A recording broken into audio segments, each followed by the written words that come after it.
Twitter bans calling people groomers, calling it anti-LGBTQ hate speech. In 1985, the Chicago Tribune used the term groomer to reference sex offenders training their victims to become sexual partners. In the internet chat rooms of the late 90s, that definition of the word became even more popular. Recently, however, right-wing conspiracy theorists have begun to use the term when referencing anyone in the LGBTQ plus community in an attempt to scare people into thinking all members of that community are pedophiles. Due to this usage, social media platforms such as Reddit, Facebook, and TikTok have banned the use of the term when referencing LGBTQ plus individuals. Twitter confirmed last week that they have also added the term to their list of hate speech under its hateful conduct policy. In a statement sent to the Daily Dot, a Twitter spokesperson wrote, quote, "We are committed to combating abuse motivated by hatred, prejudice, or intolerance, particularly abuse that seeks to silence the voices of those who have been historically marginalized. For this reason, we prohibit behavior that targets individuals or groups with abuse based on their perceived membership in a protected category," end of quote. The press secretary for Ron DeSantis, Christina Pushaw, tweeted, "Groomer isn't an anti-LGBTQ slur.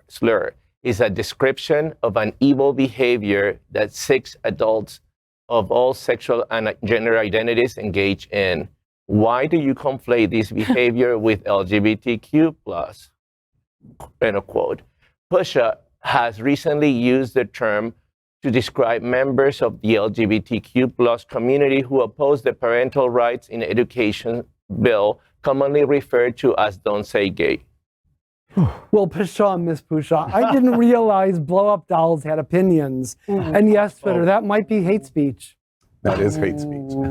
and sexist. But, okay. But she did get some work done that didn't go well with her. I mean, I have to mention that. I'm sorry, I was going to stay quiet on that girlfriend, but you're kind of an asshole. Wow, that took a left turn. That whole. Okay. No, what was that story about now? Twitter actually liking us. So Elon Musk doesn't own Twitter, right? Yeah, that no, he still doesn't. hasn't happened because that might change. By the way, he's getting ready, and everyone's saying he's going to lose the lawsuit. He's going to pay $1 billion. Oh, you think so? Yep. Well, I mean, he really did. Yeah, it sounds like he probably will lose that.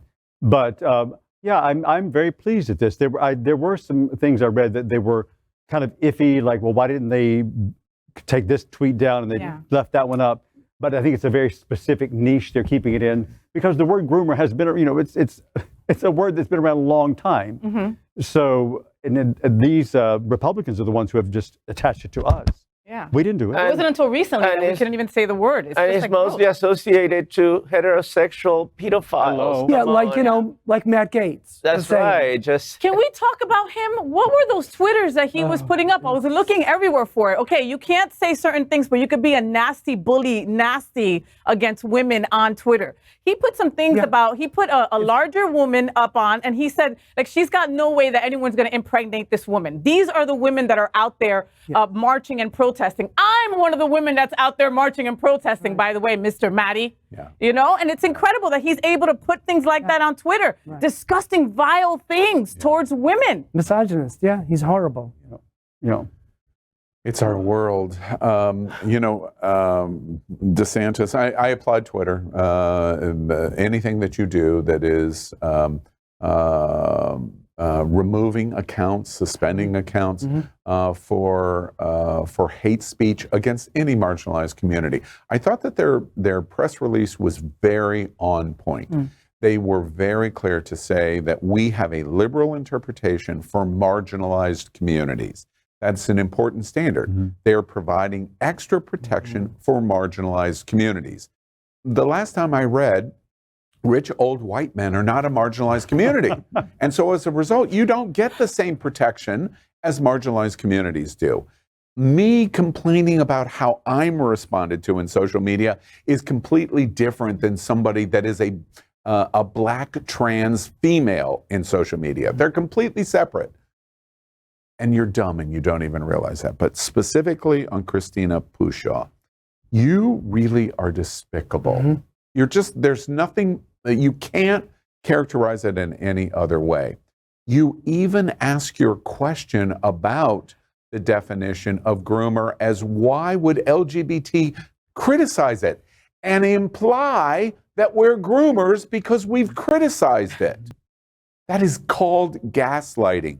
Christina Pushaw, you are a terrible human being. Another example of that.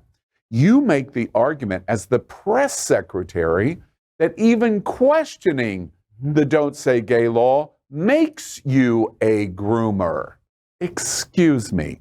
The argument of very intelligent, academically educated, very smart people are saying this bill is terrible because it focuses on gender identity in kindergarten. And you couldn't show a single example of gender identity in kindergarten in Florida. So when there's criticism of the vagueness of this bill, for you to gaslight and deflect to say, well, if you say that, you are now a groomer of kindergartners, is an indication of how despicable of a human being you are. The other big argument that Chev Jones and Carlos Guillermo Smith and Michelle Rayner pointed out is that the slippery slope of this is going to be gigantic. And what has happened after July 1?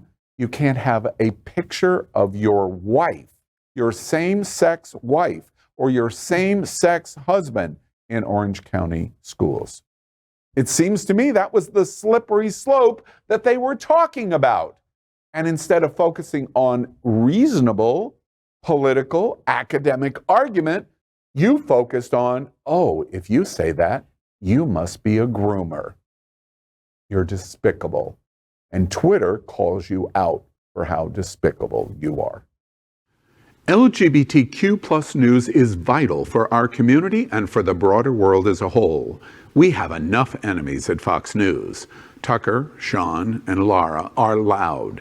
We need passionate allies. Happening Out Television Network, Queer News Tonight, and It's Happening Out are literally out of the closet and into the headlines. Our community needs your support. Like this broadcast and subscribe now to ensure the growth of the entire LGBTQ plus community.